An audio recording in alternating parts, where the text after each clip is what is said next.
Olá pessoal, sejam bem-vindos mais uma vez à nossa videoaula de Zoologia de Vertebrados. A gente vai falar hoje sobre os Ornithodira, que é um grupo de Arcosáurea que deu origem aos Pterosáurea e aos dinossauros, ornitísquios e saurísquios.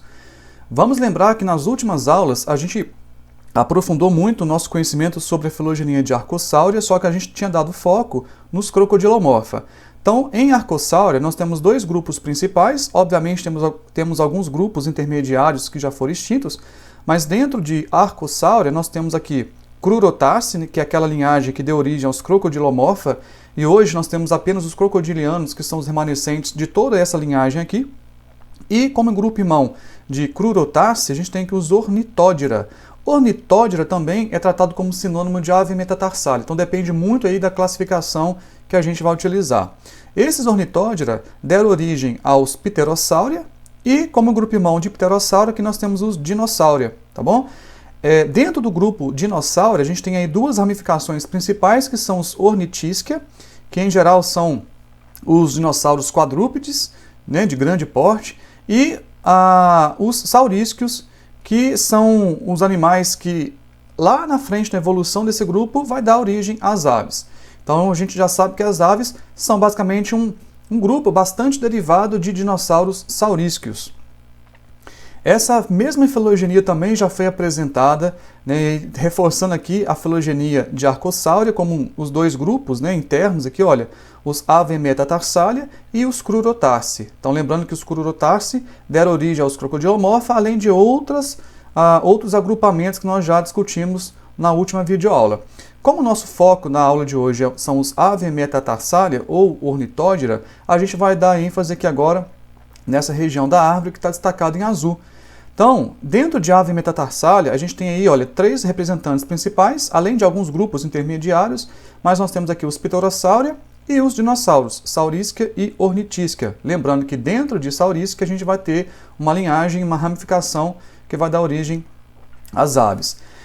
Existe uma diferença básica com relação aos ossos que vão formar os pés desses animais, né, especialmente a região do tornozelo. Então existem articulações que permitem que esses animais aqui do grupo dos Ave metatarsalia tenham condições de se movimentar mais eretamente. Então a gente assume que o ancestral de todos os Ave metatarsalia tinha uma postura mais ereta, bípede, com as pernas que se estendiam verticalmente, diferente daquela condição lá dos Crurotarsi, em que esses animais se locomoviam com as pernas mais lateralmente, né, em relação ao plano do corpo.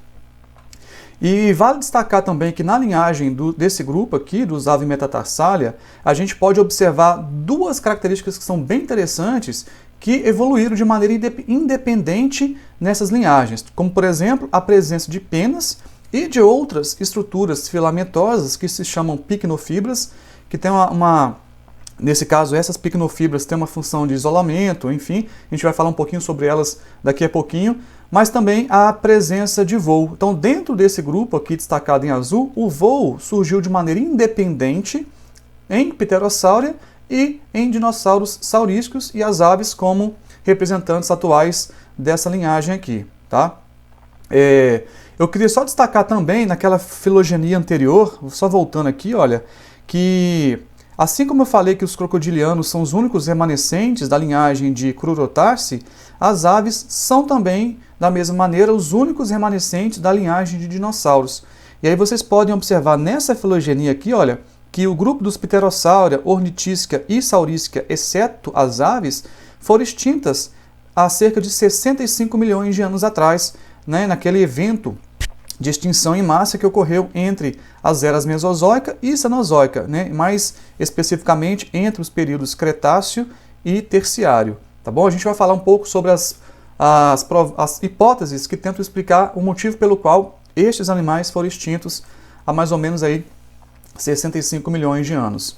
Tudo bem? Então vamos só reforçar aqui que dentro do grupo dos Ave metatarsalia existe essa disposição dos ossos do tornozelo que vão permitir que estes animais consigam se movimentar de maneira bípede com a postura mais ereta, né? Tendo um ganho da biomecânica para esse tipo de locomoção. Nesse padrão Ave metatarsalia, a gente fala que é um padrão mais avançado né? A gente sabe que existe uma diferença muito grande entre os ossos astrágalo e calcâneo. O astrágalo aqui, olha, destacado em rosa, ele é muito maior do que o calcâneo. E a fíbula também ela é um pouco mais reduzida, né, em relação à tíbia, tudo bem? E aí existe uma articulação entre a tíbia e o astrágalo, ok? Essa é uma outra filogenia que dá um pouco mais de destaque para o grupo dos dinossauros.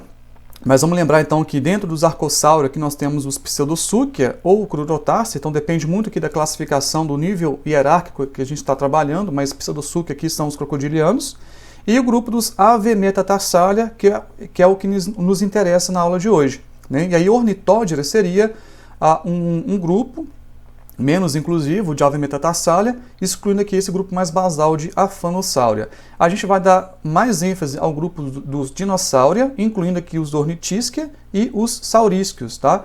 Dentro de Saurisquios, existem dois grupos principais, os Sauropodomorpha, que são animais extremamente grandes, a gente vai ver algumas informações a respeito desses grupos que são formados aqui dentro de Sauropodomorpha, mas também como grupo irmão de Sauropodomorpha existe aqui o grupo dos Theropoda, incluindo aí os famosos, né, Velociraptors, o próprio Tiranossauro Rex, enfim, mas é uma linhagem que vai dar origem às nossas aves atuais, tá? Então já existe um consenso de que as aves são uma linhagem diferenciada de dinossauros saurísquios do grupo dos Theropodi, tá? Mais especificamente do grupo dos Dromaeossauros. A gente vai ver isso com detalhes na próxima videoaula.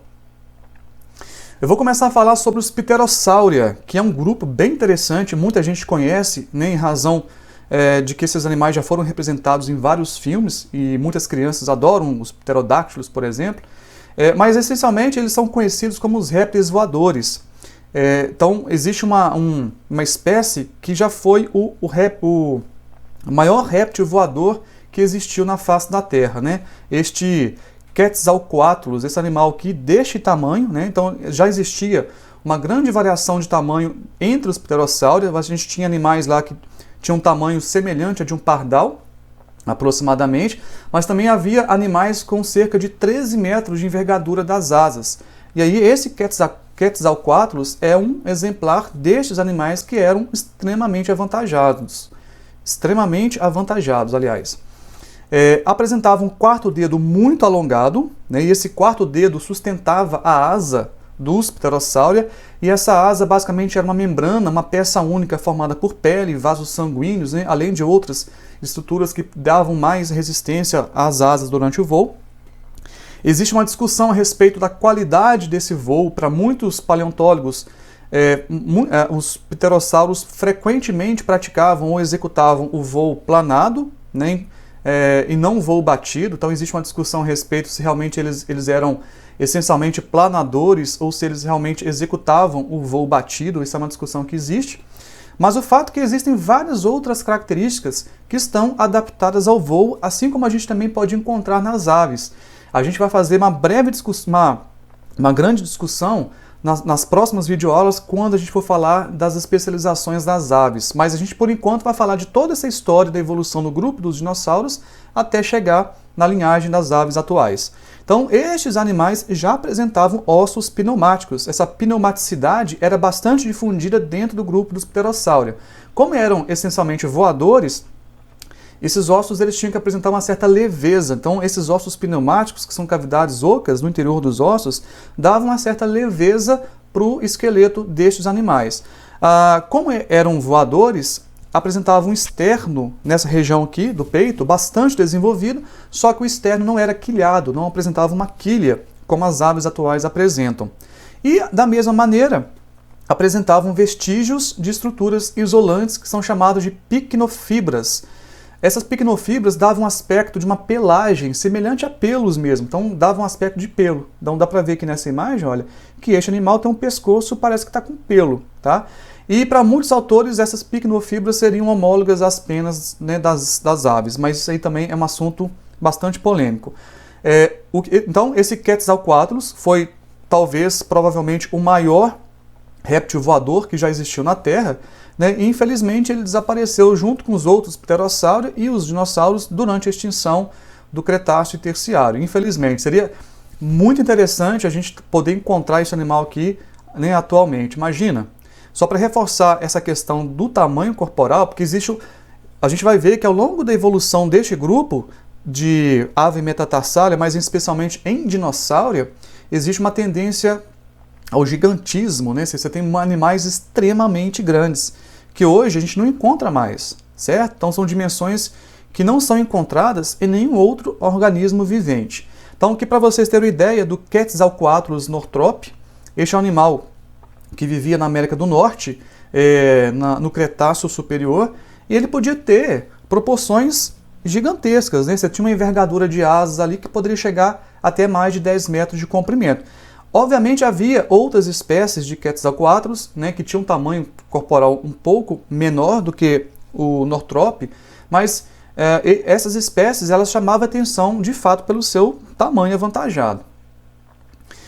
Dentre os Pterosauri, a gente pode fazer um diagnóstico com relação ao comportamento alimentar, a sua dieta. Então havia animais que apresentavam dentes nas maxilas e animais que não apresentavam dentes. Com base na posição, no tipo de dentição que eles apresentavam, a gente podia fazer uma inferência sobre o tipo de alimentação que eles exploravam. Tá? Eu vou apresentar para vocês aqui algumas imagens que ilustram esses padrões de dentição e a gente pode fazer essa inferência com base na sua dieta. Né? Dá para inferir sobre o nicho alimentar dessas espécies. E aí uma coisa que é interessante, que dentro do grupo dos Ave metatarsália, a gente tem dois grupos que incorporam animais que têm a capacidade de voar, que são os próprios Pterosauri, dentro de Ave metatarsália, e nós também temos as aves. Mas, se a gente for pegar os vertebrados de uma forma geral, a gente pode observar que o voo surgiu de maneira independente nesses três grupos, Pterosauri, aves e nos mamíferos, no caso aqui dos morcegos. Então essa origem do voo, ela ocorreu de maneira independente e convergentemente, né, nessas três linhagens distintas aí. Tudo bem? A gente vai falar bastante sobre a anatomia das asas das aves na semana que vem, e lá na aula sobre os mamíferos a gente também vai falar um pouco sobre o comportamento, né, do voo batido, né, que os morcegos conseguem realizar, certo? Essa imagem ela só vai reforçar essas adaptações que ocorreram, aliás, no voo dos Pterosauri. Então a gente sabe que esses animais eram voadores, né? Então, como eu falei, existe essa discussão sobre a qualidade do voo, se eles praticavam mais o voo planado ou o voo batido, mas o fato é que a gente consegue encontrar muitas características associadas ao voo, né? São as mesmas características que a gente pode encontrar nas aves atuais, como por exemplo a pneumaticidade do esqueleto, ossos pneumáticos, né, com sacos aéreos. Então esses animais apresentavam vários sacos aéreos dispostos ao longo de todo o seu esqueleto axial, né, então permitia que eles tivessem mais leveza. Isso aí implica em mais adaptações para a capacidade de voo. Além disso, apresentavam um sistema respiratório bastante sofisticado para aquela época. Então tinha um tipo de ventilação pulmonar, né, muito semelhante às aves modernas. Tanto é que são tantas características semelhantes que muitos autores já consideraram que as aves são descendentes dos próprios Pterosauri.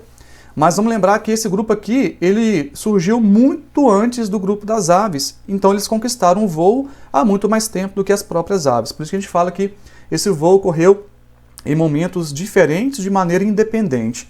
Então, além da questão do sistema respiratório, que permitia atingir altas taxas metabólicas, uma vez que esse voo ele demanda uma alta taxa metabólica, eles também apresentavam músculos bastante potentes que permitiam esse voo, seja ele planado ou batido, né? Então, eram músculos bastante fortes para sustentar esse voo, como o músculo escápula-coracoide, o músculo peitoral, e é muito semelhante ao das aves, só que vamos lembrar que esse externo ele é bastante dilatado para a inserção desses músculos do voo, mas ele não tinha aquela quilha que é típica das aves modernas, tá bom? Além disso também apresentavam esse patágio ou a asa, que era uma membrana de pele, né, formada por uma peça única, e esse patágio ele era único dentro do grupo dos répteis do Mesozoico, e ele era formado não só de pele, mas de músculos, de vasos sanguíneos e de actinofibrilas que davam mais resistência às asas desses animais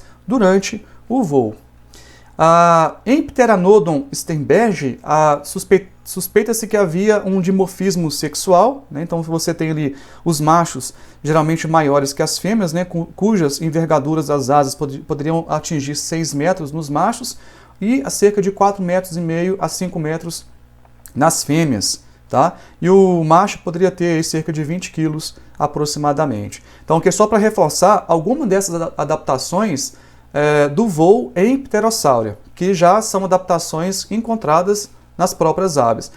E é interessante, eu vou até antecipar um pouco essa informação, muitas das características que nós encontramos nas aves já foram visualizadas, identificadas em outros grupos também. Então as aves atuais elas apresentam várias características que já foram encontradas em outros grupos de vertebrados também. Então isso é bem interessante. Tá? A primeira espécie que foi encontrada, que foi descrita de Pterossauria é o Pterodactylus antiquus. Ele foi descrito em 1784 e ele representa aquele fenótipo padrão que a gente... Quando a gente pensa em Pterossauria, automaticamente vem na nossa cabeça esse tipo aqui de animal. Apresentavam dentes nessas maxilas, então isso aqui não eram bicos, como as aves apresentam, eram maxilas bastante prolongadas. O quarto dedo era muito alongado, dá para ver aqui, né? Ele sustentava as asas e tinham outras estruturas bastante características, mas talvez a principal delas seja esse quarto dedo aqui extremamente alongado que suportava as asas. Existiam também outros tipos morfológicos de Pterossauria que são bem distintos desse padrão que a gente sempre imagina, né, que vai encontrar. Aí eu vou mostrar aqui algumas imagens sobre outros exemplares, outras espécies de Pterossauria. E aqui nós temos o exemplar de Rhamphorhynchus, tá? Mostrando aqui também o quarto dedo bastante alongado, com essa asa aqui, olha, uma membrana de pele, dá para ver claramente, né? E aqui também tinha uma extensão de pele na região mais da posterior da cauda, né? Nessa ponta aqui da cauda dele tinha também uma projeção de pele. Isso era muito comum em algumas linhagens, né? Então essas asas elas se estendiam às vezes do pescoço e até no tornozelo. E em alguns grupos de Pterossauria a gente também tinha aqui membranas de pele na ponta das suas caudas.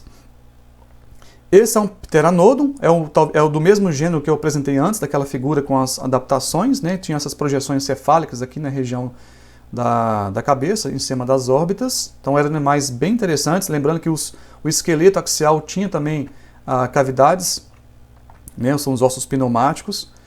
Este é um exemplar bem diferente desse padrão que eu falei com vocês, né? É também um Pterossauria e tem um aspecto muito semelhante a um anfíbio, né? Parece um esqueleto axial aqui apendicular de anfíbio, exceto pelo fato de que aqui você tem outras adaptações típicas aqui dos próprios Pterossauria. Olha aqui o quarto dedo gigantesco que sustentava aí, olha, uma asa de pele, né? Uma membrana de pele. Então esse era o Anurognathus, ou boca de sapo, né? Semelhante a sapo. O Anurognathus era bem interessante, eram animais pequenos, de pequeno porte, eles tinham aí um tamanho máximo de envergadura de asas de cerca de 50 centímetros, bem diferente lá dos outros, que tinham 10 metros ou um pouco menos, enfim, mas eram animais insetívoros que apresentavam bastante picnofibras, né? Davam aspecto de uma pelagem semelhante mesmo aí a um mamífero, mas não é. Existe como eu falei, uma discussão se são estruturas homólogas ou não as penas, enfim, mas dá um aspecto de uma pilosidade. Parece muito também com escamas de mariposas, né? Por exemplo, esse bicho aqui para mim parece uma mariposa, olha. Também é um Pterossauria do gênero Anurognathus, mas essa é uma espécie diferente dessa outra que eu mostrei antes, né? Anurognathus ammoni. Eram animais essencialmente insetívoros e viviam em florestas, né? Tinham um tamanho corporal menor. Então, lembrando que essas picnofibras tinham diversos formatos, né, entre as linhagens de Pterossauria. Então, essa forma aqui de picnofibra estava presente em todos os Pterossauria, mas havia outros tipos também que a gente poderia encontrar em outras famílias, né, que eram mais plumado, né, você tem aqui formando, parece uma estrutura semelhante a penas, enfim. Então, para alguns autores, essas picnofibras eram homólogas às penas vexiladas que são encontradas nas aves atuais, tá? E aí tinha a função básica de manter a temperatura corporal, né? E aí assumia-se que esses pterossauros possuíam um metabolismo endotérmico, tá? Mas a questão da endotermia entre os Pterossauria e os dinossauros ainda é bastante discutido.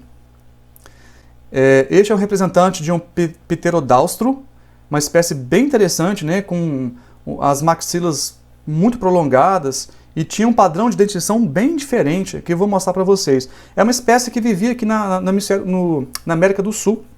Ela ocorria na região da Argentina, né, pterodáustro, austro de austral, mais ao sul. Olha só que interessante. Então aqui a gente tem um crânio de um pterodáustro, mostrando aqui dentes completamente modificados, muito semelhante a uma rede, né, de filtragem. Então, essencialmente, eles eram filtradores de plâncton, se alimentavam de microcrustáceos, enfim.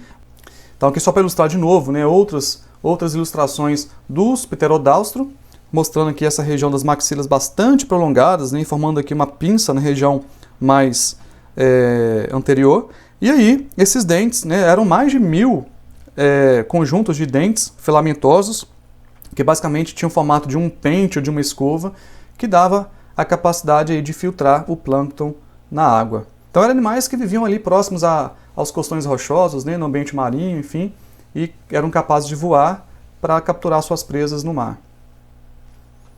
Esse outro gênero também bem legal, o Tsungaripterus, também tinha ali cristas na região da cabeça e uma maxila bem prolongada também, formando aqui uma pinça, e tinha essa curvatura aqui na região da ponta. E ao mesmo tempo, eles apresentavam dentes nessas maxilas, só que numa região mais posterior, né, mais para trás das maxilas. Então olha só que interessante, o Tsungaripterus, né, com essas cristas na região da cabeça, que provavelmente tinha função de display sexual, para acasalamento, enfim, tá? Mas apresentavam dentes nessa região aqui mais posterior das maxilas, né? Com uma pinça na região mais anterior. E aí, só para ilustrar que esses animais também tinham um hábito de se alimentar de itens, de alimentos mais duros, como por exemplo mariscos, né? Que tinham lá uma concha mais rígida, mais dura, e esses dentes serviam para justamente quebrar esse material mais duro.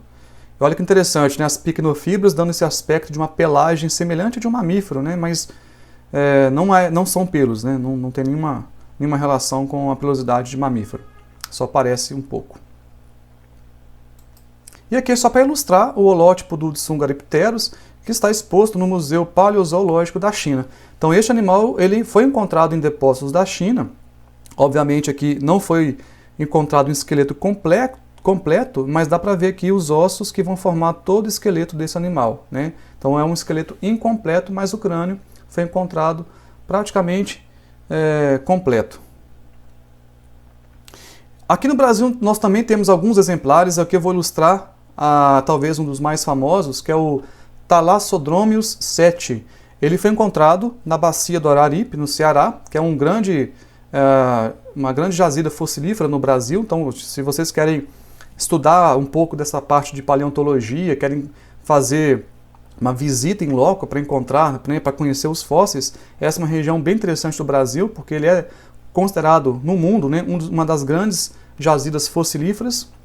Esse animal tinha uma cabeça de cerca de 1,5 m, 1,40 m, e uma envergadura de asas de aproximadamente 4,5 m. Então era um animal bem grande, né? E a largura das asas aí chegava até quase 2 metros de comprimento.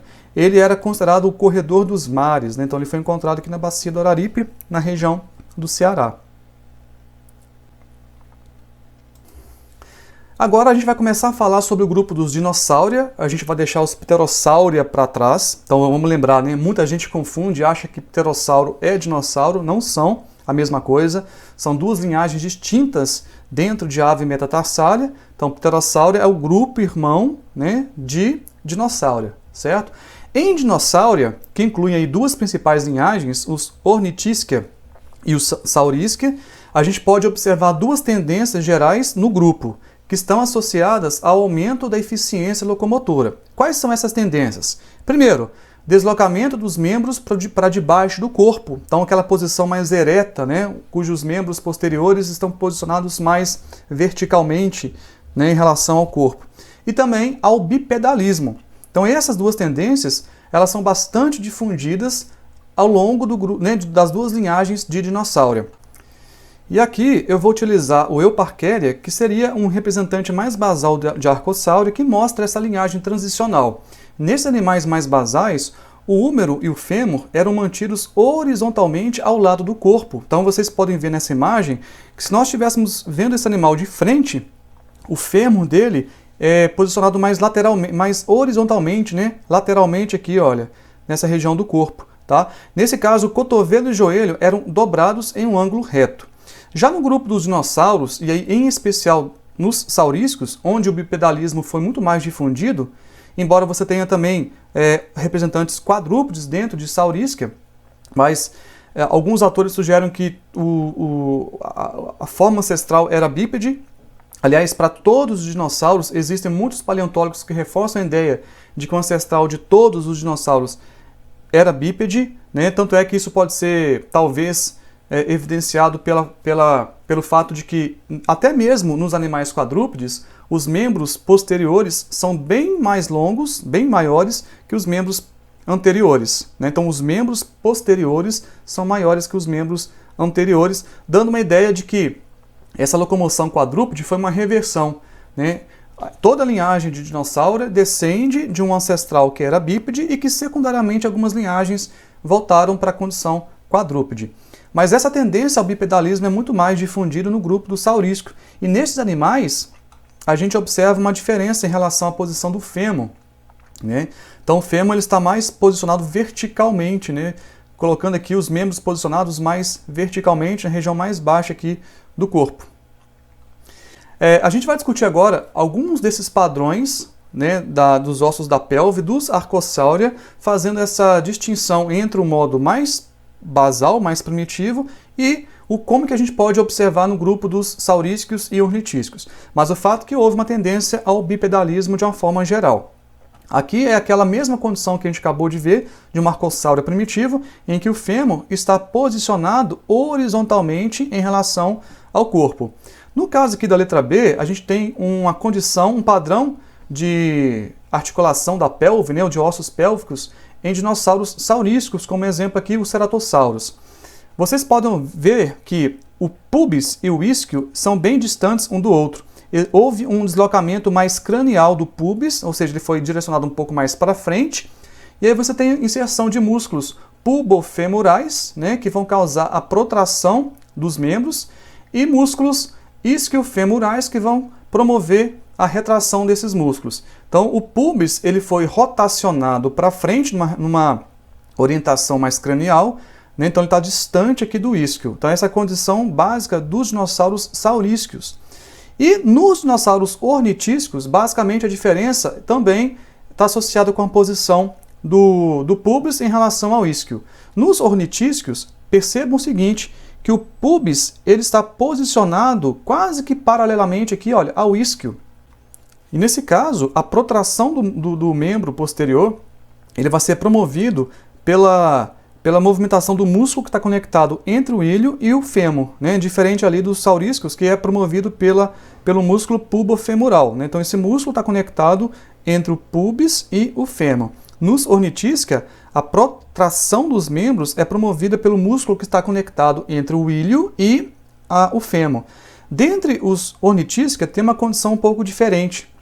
Então observem aqui, olha, que o pubis tem a mesma posição em relação ao isquio, né? Eles são horizontal, é uma posição mais horizontal, só que nesse caso agora, olha, o pubis ele tem uma projeção mais cranial, né? Ele tem aqui uma projeção bem ampla, e aí nesse caso o músculo vai estar conectado no pubis e no fêmur, então o músculo pubofemoral, só que é uma condição um pouco diferente. Isso aqui é encontrado em Tesselossauros, por exemplo, tá? Então aqui são os padrões que nós podemos encontrar da posição do fêmur em relação ao pubis, isquio e o ilho.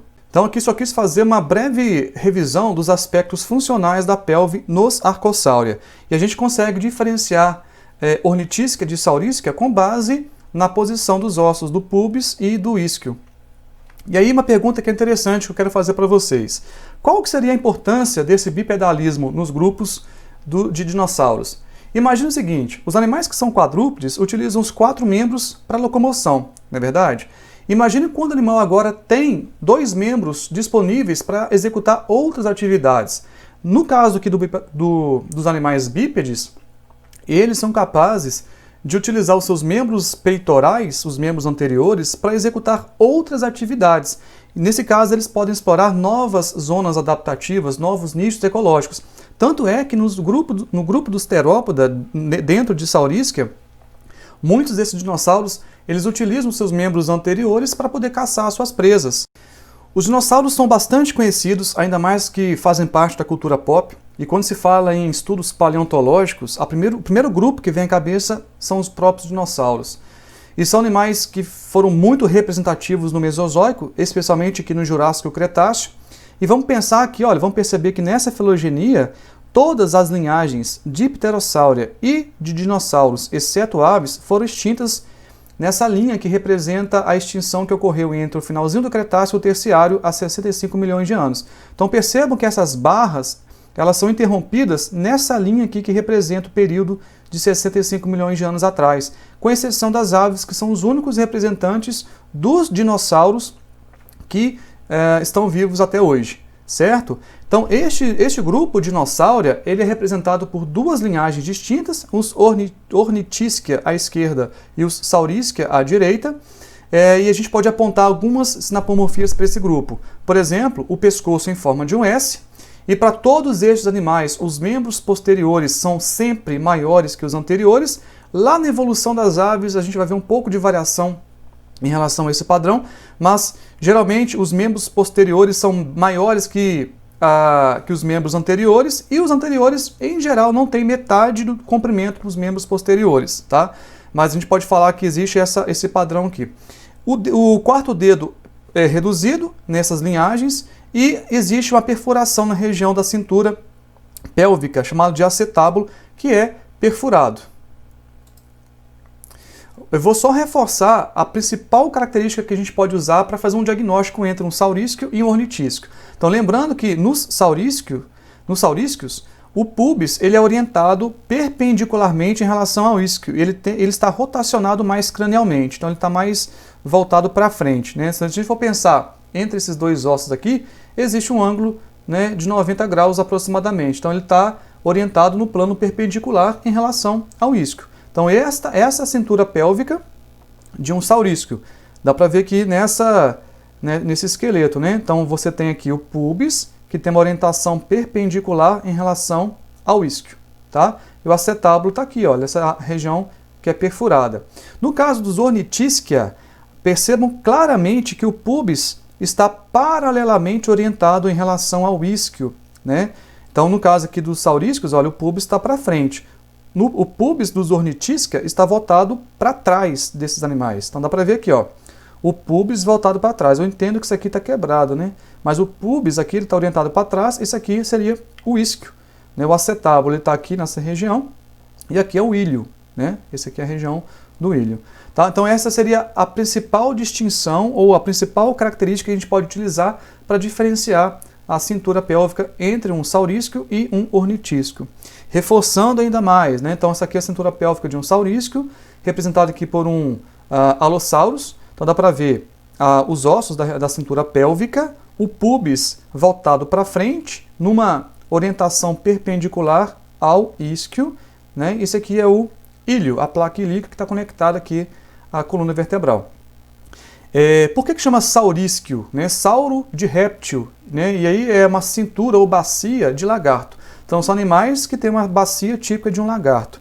Já no caso aqui dos Ornithischia, então, lembrando que o pubis está orientado paralelamente ao isquio, né? Então ele está voltado para trás. E nesse caso são os animais que têm bacia de ave. Mas as aves não são saurísquios? São. Só que as aves modernas apresentaram uma diferenciação da posição do pubis em relação ao isquio. A gente vai ver lá na frente, né? O pubis das aves está mais locado para trás em relação ao próprio isquio. Por isso que fala que os Ornithischia têm uma bacia semelhante ao das aves modernas, né? Isso inclusive, dá para fazer confusão, porque ornito está associado com aves, né? Ornitologia, estudo das aves. Então, ornito tem a ver com ave. E aí você pode pensar, opa, as aves são dinossauros. Então, Ornithischia, opa, ave. Então, a gente pode fazer essa confusão. Então, cuidado. Ornithischia é uma linhagem de dinossauro que tem uma bacia semelhante ao das aves modernas. Mas o grupo que realmente deu origem às aves é o grupo dos saurísquios, ok, gente? Não confundam isso não. Então, reforçando de novo, né? Esse aqui eu vou bater nessa tecla várias vezes. Nós temos aqui, olha, a comparação entre uma cintura pélvica, uma bacia de saurísquia e de ornitísquia. Saurísquia, pubis perpendicular ao ilho. Ornitísquia, pubis paralelo ao isquio. Só que no caso aqui das aves, percebam que o pubis ele está muito próximo aqui do isquio, né? Ele está quase que paralelo. Só que essa aqui é uma condição derivada das aves em relação aos saurísquios mais basais. Então as aves tiveram uma rotação do pubis mais para trás em relação ao padrão mais básico de saurísquio. Então não confundam não, tá? O grupo que vai dar origem às aves é o grupo dos saurísquios, embora as aves tenham um pubis diferente da condição mais basal dos saurísquios, ok? Agora a gente vai discutir um pouco mais sobre esses dois grupos, dando ênfase inicialmente aqui, olha, nós temos de novo, né, o grupo dos dinossauros, ornitísquios à esquerda e saurísquios à direita. Agora a gente vai dar ênfase ao grupo dos ornitísquia, tá? Então quem são os ornitísquios? Este grupo de dinossauro apareceu no final do Triássico, há cerca de 206 milhões de anos, e se tornaram abundantes no final do Cretáceo, há 65 milhões de anos, que foi o momento em que eles foram extintos. Em geral, são animais herbívoros, apresentam uma dentição que sugere uma alimentação herbívora e, como a gente já viu várias vezes, o pubis ele está rotacionado para trás. Existe uma região mais anterior da boca que não tem dentes e apresenta um bico córneo e apresentam aí pelo menos 5 vértebras sacrais. Então, de novo, olha, pubis rotacionado para trás, né, paralelamente aqui ao isquio. E aqui nós temos alguns representantes de ornitísquios, que são esses animais que apresentam essas projeções cefálicas, né, bico córneo. Então são animais bem interessantes. A gente vai falar com mais detalhes em instantes. Essa é a filogenia dos dinossauros, um pouco mais detalhada, mostrando aqui os ornitísquios à esquerda e os saurísquios à direita. Lembrando que as aves são descendentes de dromeossaurídeos, né, que estão dentro do grupo dos saurísquios, mas por enquanto a gente vai falar do grupo dos ornitísquios. Nós temos aqui o Fabrossauro, que é o representante mais basal da linhagem de ornitísquio, mas a gente vai falar com um pouco mais de detalhes dos 3 grupos principais de ornitísquios, que são os Thyreophora, os Ornithopoda e os Marginocephalia. São esses 3 grupos que a gente vai falar a partir de agora. Esse aqui é um Fabrosaurus, né, que representa uma irradiação mais basal, bípede da linhagem de Ornitisquia. Então ele tem uma cintura pélvica característica dos Ornitisquia. Inclusive, isso aqui pode ser uma questão de prova, né? Tente representar uma cintura pélvica de ornitísquio ou saurísquio, ou indique qual dessas cinturas representa a condição ornitísquia ou saurísquia. Então, fiquem bem atentos a essas diferenças que a gente pode encontrar nessas estruturas ósseas dos 2 grupos. Agora, vamos falar sobre os 3 grupos principais dos ornitísquios, que são os Thyreophora, os Ornithopoda e os Marginocephalia. Vocês conhecem todos esses representantes aí, pelo menos um deles, tá? Vamos começar a falar aqui dos Thyreophora. Quem são os Thyreophora? São os dinossauros encouraçados, tá? Eles representam formas quadrúpedes, como por exemplo aqui os Stegosaurus, né? Tem aqui os Stegosaurus, que são formas com uma dupla fileira de placas e espinhos na sua região dorsal e na região da cauda, que podem ser utilizadas, essas placas, né, ou espinhos, podem ser utilizados como defesa ou termorregulação. Nós temos também os Anquilossauros, que estão aqui, olha, como grupo irmão de Stegosauria. Os Anquilosauria são formas muito encouraçadas e algumas espécies apresentam uma cauda no formato de clava, né, claviforme, também para defesa. E são animais que foram muito abundantes aqui no Jurássico Superior, mas que também desapareceram aqui no Cretáceo Superior. Tá? Então, de novo, os Thyreophora foram animais ou dinossauros com essas armaduras, com essas placas ósseas, ou osteodermos bem elaborados, que tinham função para termorregulação ou para defesa, e apresentavam também placas diferenciadas, né, que davam ornamentação ao corpo, e como eu falei, reforçando aqui, são estruturas que foram utilizadas para defesa. Aqui na região da cauda, um Stegosaurus e aqui um Kentrosaurus. Nós também temos outros representantes de Thyreophora, aqui um Anquilosauria, o professor adora dinossauro, né? Então aqui nós temos o anquilosáureo, que tinha aqui uma cauda com uma estrutura óssea na região mais terminal da cauda, que tinha a função de defesa, funcionando como uma massa medieval, né? aquela ferramenta medieval que era usada durante as batalhas. Então nós temos aqui os anquilossauros, que tinham esses osteodermos bastante projetados aqui na região dorsal, até mesmo nas pálpebras às vezes, né? Na região da cabeça, que tinha um bico córneo. Tá? E aí um parente próximo dos anquilossauros são os Saicania, que também tinham esses osteodermos bastante desenvolvidos e também com essa estrutura em forma de defesa na região da cauda. O segundo grupo que a gente vai falar agora, o grupo dos ornitópoda. Quem são os ornitópoda? Então eles representam as primeiras irradiações bípedes e são animais em geral pequenos, de pequeno porte, que variavam entre 1 e 3 metros. Então lembre que dentro de Ornitisca nós temos muitos representantes que são quadrúpedes, mas também algumas linhagens eram bípedes. E estes animais, os ornitópoda, apresentavam aí as primeiras irradiações bípedes do grupo de Ornitisca. Apresentavam 4 dedos nas regiões do pé e 5 dedos nas mãos, né, nos membros anteriores. São formas do Cretáceo que tinham bicos córneos também, e algumas espécies atingiam mais de 10 metros de comprimento, por exemplo aqui o Iguanodon.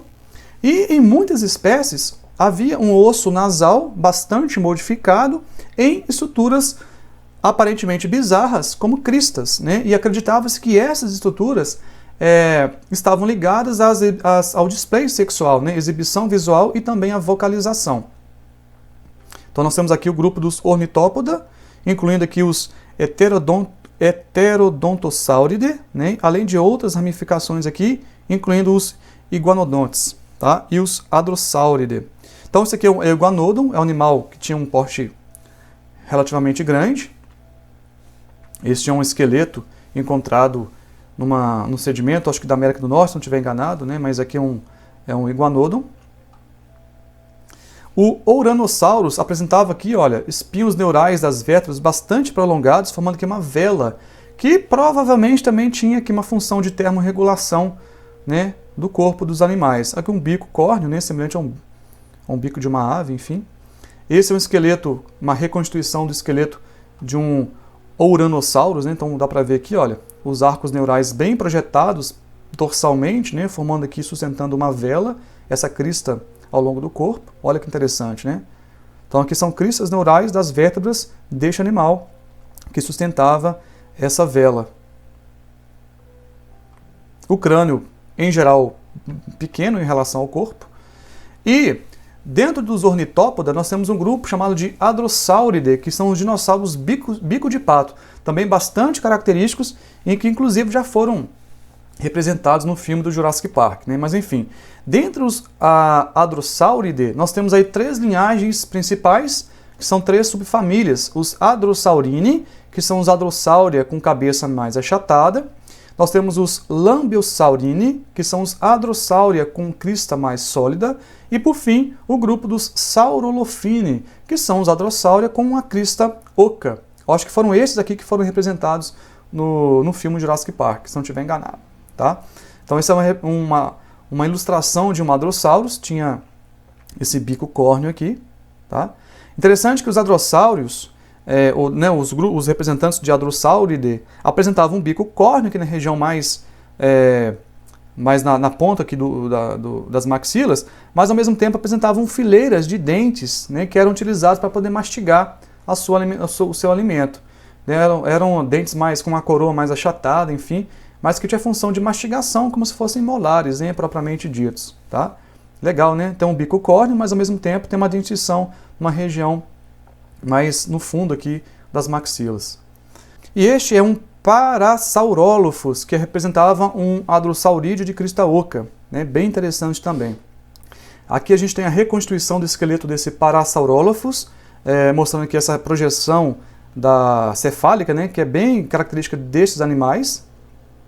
E o terceiro grupo dos Ornitisca, que é o grupo chamado Marginocephalia, que também é bastante famoso e tem alguns representantes que fazem parte da cultura pop, inclusive lá da família dinossauros, né? Vocês lembram? Vocês vão lembrar do que eu estou falando, né? Os Marginocephalia apresentavam ornamentações cefálicas que são bem marcantes, né? Por exemplo, aqui o Triceratops é talvez um dos principais representantes dessa linhagem. Apresentava um crânio bastante robusto, né? Bem ossificado, e apresentavam também adornos nesse crânio, né? Como, por exemplo, os cornos e as franjas típicas desses animais. Então aqui nós temos o grupo dos Marginocephalia, incluindo aqui os Pachycephalosauria e os Ceratopsia. São os dois representantes principais deste grupo Marginocephalia. E aí eu vou ilustrar alguns representantes dos Pachycephalosauria, incluindo aqui o Pachycephalosaurus, que eram animais bípedes com crânios extremamente ossificados, espessos, que tinham até 25 centímetros de espessura, para vocês terem uma ideia. Porque estes animais utilizavam a cabeça como ariete na defesa contra predadores, mas também no combate intraespecífico, talvez para demarcação de território, né, para disputar uma fêmea durante a época reprodutiva, enfim. Então aqui só para mostrar essa ossificação do crânio dos animais, né, tinha essa região convexa, né, bastante protuberante aqui, que servia como arite, né, aquela estrutura, tipo aquelas madeiras que são usadas para poder derrubar uma porta, né, você bate, como os carneiros, né, fazem atualmente. Isso ilustra esse comportamento territorial destes animais que utilizavam a cabeça como uma arma, literalmente. Outros representantes de Marginocephalia, os Ceratopsia, incluindo aqui os Psittacosaurus, né, mongolienses, né, que tinha esse aspecto aqui bem interessante, o Psittacosaurus sibiricus, né, que tinha essas projeções também na região da cabeça, mas essencialmente os Ceratopsia eram dinossauros quadrúpedes com cornos, que usavam tanto para a defesa quanto para o display sexual. E aqui alguns representantes desse gênero aqui, né, de Psittacosaurus da espécie Sibiricus, essas projeções cefálicas, bem interessantes, provavelmente uma fêmea com seus filhotes. De novo aqui mostrando as projeções cefálicas, né, isso aqui na região lateral da cabeça, aqui, né, lateralmente. Tá? Eu imagino que dentre os Marginocephalia, o representante mais famoso seja o próprio Triceratops, né, que apresentava aqui esses cornos na região da cabeça e essa margem nessa projeção cefálica. E olha que interessante, eram animais que tinham bicos córneos, mas também apresentavam uma dentição na região mais profunda aqui das maxilas. Então, o Triceratops, inclusive o professor também tem esse representante aqui, que mostra que eram animais quadrúpedes, que eram bastante sofisticados, numa dieta mais herbívora, que também foi representado no filme Jurassic Park. E aí, para vocês terem uma ideia do tamanho desse animal, né, tinha um tamanho aí de um hipopótamo, um elefante, enfim, um pouco maior do que um hipopótamo, talvez um pouco maior que um elefante, mas eram animais bem interessantes, né, eram essencialmente herbívoros, e tinham esses cornos aqui, olha, que tinham a função tanto para defesa ou para display sexual, e se chamam Marginocephalia porque tem essa margem aqui na região, né, mais posterior da cabeça. Finalmente, a gente vai falar sobre o grupo dos Saurisquia, que é o grupo irmão dos Ornitisquia, e neste grupo dos Saurisquios, vamos lembrar, então isso aqui vai virar uma figurinha repetida, mas é importante que vocês não esqueçam dessa principal característica que define Saurisquia de Ornitisquia, é que nos Saurisquios o púbis está orientado perpendicularmente ao isquio. As principais sinapomorfias dos saurísquios é a presença de um alongamento do pescoço em forma de S. Também existem modificações nas vértebras destes animais, também algumas modificações nas mãos, né, no caso do polegar ele é mais aumentado, e o pubis rotacionado anteriormente.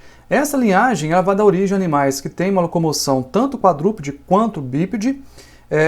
Por exemplo, né, em geral os animais quadrúpedes têm uma dieta mais herbívora e podem alcançar um tamanho corporal extremamente avantajado, como é o caso aqui do Diplodocus, que apresentam representantes, inclusive aqui na América do Sul, na região da Argentina, podendo atingir cerca de 40 metros de comprimento entre a ponta da cauda até a extremidade anterior da cabeça. Numa linhagem chamada de terópoda, já existe uma tendência ao bipedalismo quase que universal, se não estiver enganado, é universal nesse grupo, em que nós temos aí representantes bípedes, que são essencialmente carnívoros ou carniceiros.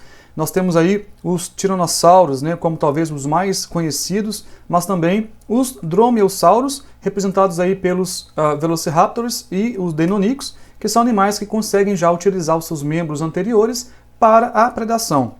E aí apresentam garras, né, nos membros posteriores que servem para poder viscerar suas presas. E podem inclusive caçar em grupo. Nós temos agora um grupo de dinossauros terópodes, chamado de Maniraptora, que já apresentam uma articulação, uma flexibilidade maior dos ossos do punho, que são capazes de articular esses membros anteriores para capturar suas presas e lá na evolução no grupo, formando aí as protoasas que vão dar origem ao grupo das aves atuais. E aí esse grupo a gente vai dar ênfase na próxima videoaula. Dentre os saurísquios, nós temos dois grupos principais, né, os sauropodomorfos e os terópodes. Como eu falei, os sauropodomorfa representam animais herbívoros quadrúpedes e os terópoda, animais carnívoros bípedes.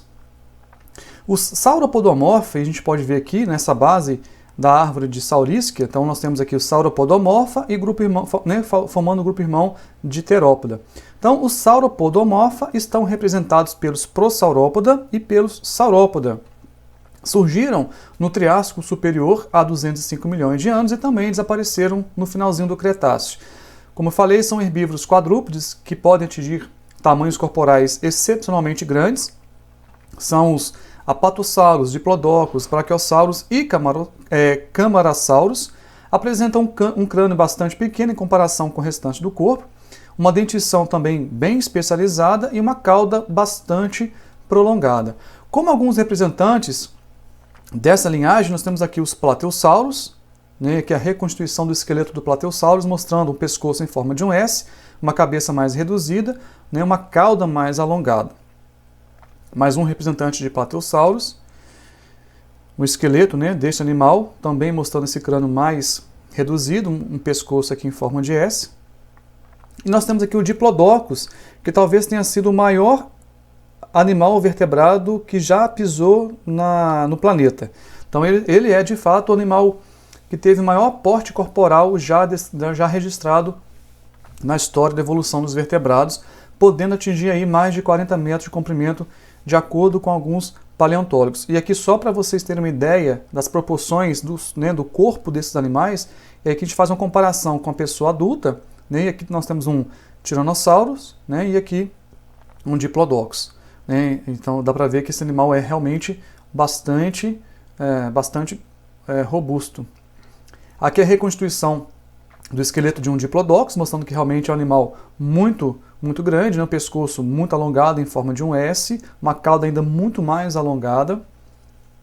E aí dá para ver os membros posicionados mais na região inferior ao corpo, né? Com essa bacia típica dos saurísquios. Aqui são apenas representações do Diplodocus, mostrando que eram de fato animais extremamente grandes, o pescoço muito alongado, uma cauda também bastante comprida, tá? E aí havia variação entre as espécies de Diplodocus, enfim. Como grupo irmão dos Sauropodomorpha, a gente vai falar agora sobre os Terópoda.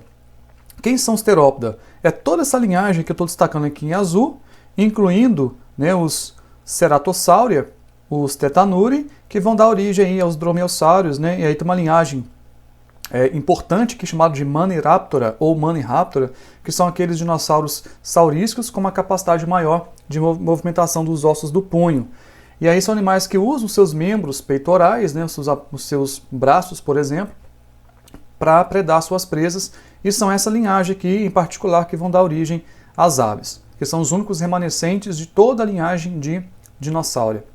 Os terópoda surgiram no Triássico há 225 milhões de anos, são essencialmente animais carnívoros, são predadores, mas também carniceiros.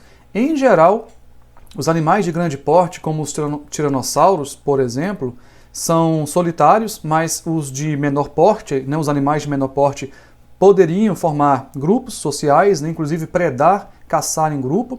Havia espécies que eram especializadas em presas pequenas e algumas espécies que eram mais especializadas em presas grandes.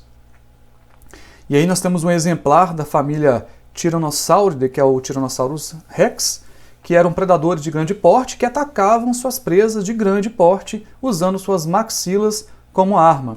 Nós temos aí os principais grupos de Tyrannosauridae, que são os Ceratossauros, os Allossauros e o próprio Tyrannosaurus, né, do grupo dos Tyrannosauria.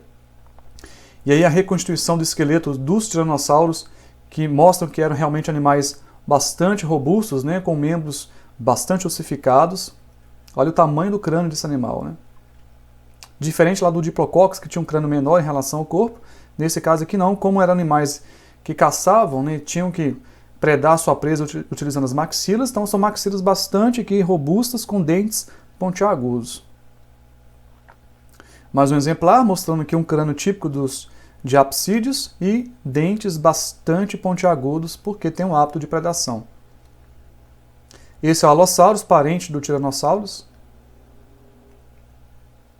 E o professor também não podia deixar, né, de ter um Tyrannosaurus em casa. Aqui está um representante mostrando aqui, né, essa cauda mais alongada, um crânio bastante robusto, com as mandíbulas bastante robustas, né, com dentes pontiagudos, típicos de um animal predador. Lembrando aqui que os membros anteriores são bem menores em comparação com os membros posteriores, e essa foi uma tendência em geral dos animais que eram bípedes, mas isso também pode ser encontrado nos animais que são quadrúpedes.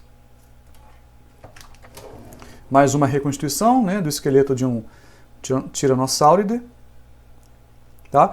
Um outro grupo de terópoda é o grupo dos Ornitomimidae, que eram predadores velozes que também caçavam presas pequenas com seus membros peitorais, como exemplo aqui, né, os Celophysis. Aqui a gente tem a reconstituição do esqueleto de um Ornitomimidae, mostrando que os membros anteriores menores em relação aos posteriores, porque caçavam suas presas utilizando as suas garras. E por fim, o grupo chamado de Dromaeosauridae, né, que também está dentro dos terópoda, que como talvez o principal representante seja aí o Velociraptor, mas nós temos aí várias espécies dentro do grupo dos Dromaeosauridae, que eram predadores velozes, que atacavam suas presas maiores que seu próprio corpo, utilizando uma enorme garra presente nos pés. Então o segundo dedo aqui, olha, era bastante projetado, com uma garra com essa curvatura aqui. Então eles conseguiam usar essa estrutura como uma ferramenta para eviscerar suas presas, né? Esse grupo dos dromeossauros é o grupo que deu origem às aves. Então a gente vai ver na próxima videoaula a origem e evolução das aves, e eu vou mostrar para vocês algumas linhagens mais derivadas de Dromaeosauridae que vão dar origem aí às aves. Aqui vocês podem ver a garra desses animais que eles utilizavam para poder eviscerar suas presas, né, que era o segundo dedo dos pés, com essa curvatura aqui, parece mais uma foice, né? Então eles usavam para poder realmente abrir as vísceras das suas presas. Aqui eu só queria fazer uma comparação do tamanho corporal de alguns representantes de Dromaeosauridae com uma pessoa adulta. Então, para vocês terem uma ideia, também existia uma variação enorme do tamanho corporal destes animais. Por exemplo, aqui, olha, Microraptor gui, que já tinha um tamanho de uma ave moderna, o Velociraptor mongoliensis, tal. Terceira espécie aqui, Austroraptor cabazai, uma espécie, quarta espécie, Dromaeosaurus albertensis, a quinta espécie, que tem um porte um pouco maior, Utahraptor ostromaicorum, e por fim a sexta espécie, o Deinonychus antirrhopus. Percebam que o Velociraptor mongoliensis já apresentava penas dispostas ao longo de toda a extensão do seu corpo, assim como os demais dromeossaurídeos, o que significa que estes animais foram muito mal representados nos filmes. Aqui nós temos um crânio do Velociraptor mongoliensis em exposição no Museu Americano de História Natural. E aí a gente pode reforçar um pouquinho mais essa questão, né, da representação artística com a reconstituição científica. E aí a expectativa, de acordo com o que o filme nos apresenta, né, são animais extremamente agressivos, muito grandes, certo? Que caçam em grupo, ok. Só que na realidade eu fiz até aqui a questão de colocar esse animal, essa reconstituição científica nessa cena do filme Jurassic Park, para vocês terem uma ideia de como que esses animais foram muito mal representados. Lembrando que o Velociraptor, assim como os demais dromeossaurídeos, já apresentavam penas ao longo do corpo, e lá no filme eles tinham já um aspecto muito mais reptiliano do que de aves. Ou seja, os próprios dromeossaurídeos já tinham um aspecto de ave, né? E aqui não, no filme eles fizeram uma representação dos dromeossaurídeos, mas com um aspecto reptiliano, né? Com essa pele mais escamosa, enfim, talvez aqui algumas protopenas, sei lá, algumas picnofibras na cabeça, mas realmente muito mal representados, ao tamanho do corpo desses animais em comparação com um adulto. Então, de acordo com a reconstituição científica, o Velociraptor tinha este tamanho aqui, olha, em comparação com a pessoa adulta. Já eram animais emplumados, diferente aqui da condição que foi retratada no filme Jurassic Park, em que eles eram muito maiores e desprovidos completamente aqui de penas. Existem várias hipóteses que tentam explicar o desaparecimento dos dinossauros no planeta. A gente viu então que toda a linhagem de ave metatarsália, incluindo Pterossauria e Dinossauria, exceto aves, todos esses grupos foram extintos há 65 milhões de anos, entre o Cretáceo e o Terciário. Existem várias hipóteses que tentam explicar este episódio, e aí eu vou ilustrar aqui algumas dessas hipóteses, talvez as 3 principais. Existem várias outras que vocês podem buscar aí no próprio YouTube, né, no Google, enfim, tem um monte de, né, inclusive teorias de conspiração, enfim, fiquem à vontade. Mas aqui eu só vou apontar 3 principais hipóteses que são utilizadas para explicar o motivo pelo qual eles desapareceram do planeta. Primeiro deles, a primeira hipótese é a queda de meteoro no planeta. Então teve um corpo celeste extraterrestre que se chocou com o planeta. Tá? Agora, por que a gente pode... quais são as evidências que sustentam essa hipótese? Existe aqui na transição entre o Cretáceo e o Terciário, isso aqui então representa um período de 65 milhões de anos. Nesse intervalo aqui, nas camadas de rochas, existe uma quantidade muito grande de irídio. Vamos pensar então que o irídio naturalmente não ocorre com frequência na crosta terrestre, né? Em geral, a fonte do irídio vem de fora, de corpos extraterrestres.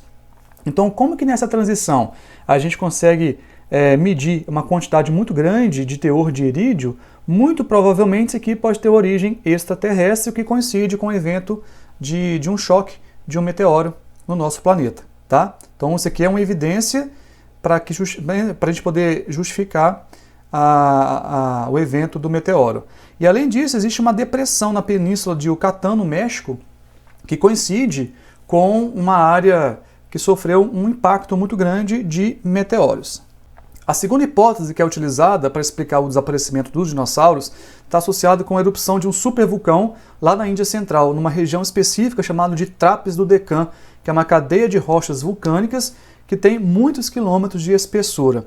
E aí essa erupção pode ter levantado uma grande quantidade de poeira na atmosfera, provocando aí uma escuridão completa durante vários anos, e aí toda a cadeia alimentar foi alterada. Você tem lá falta de produtores primários, né? Não teve capacidade de fazer fotossíntese, que isso alterou a quantidade de herbívoros, que alterou a quantidade de carnívoros e assim por diante. Então essa super erupção que ocorreu no nosso planeta há mais ou menos 65 milhões de anos alterou completamente as condições climáticas da Terra, levando estes animais de grande porte, todos os dinossauros, à extinção. E alguns autores sugerem que a queda desse meteoro poderia ter causado um gatilho para a erupção desse supervulcão. Então são dois eventos que estariam conectados. Né? Inicialmente a queda do meteoro, que potencializou ainda, disparou a erupção de um supervulcão. E também existe uma terceira hipótese, que também é bastante utilizada, que está associada com as mudanças climáticas por conta da separação dos continentes. E eu vou encerrar nossa aula por aqui. O nosso tema da próxima aula vai ser origem e evolução das aves. Espero que vocês tenham gostado dessa videoaula. É um assunto que me interessa bastante, né? Eu acho que vocês perceberam. Eu gosto muito dessa parte. E na próxima videoaula a gente vai falar então sobre a origem e evolução das aves. E na semana que vem nós vamos falar sobre diversidade e a biologia das aves, encerrando a parte de Arcosáurea. E nas próximas 2 semanas a gente vai falar sobre os mamíferos para finalizar a parte teórica dessa disciplina. Então um abraço, até a próxima videoaula.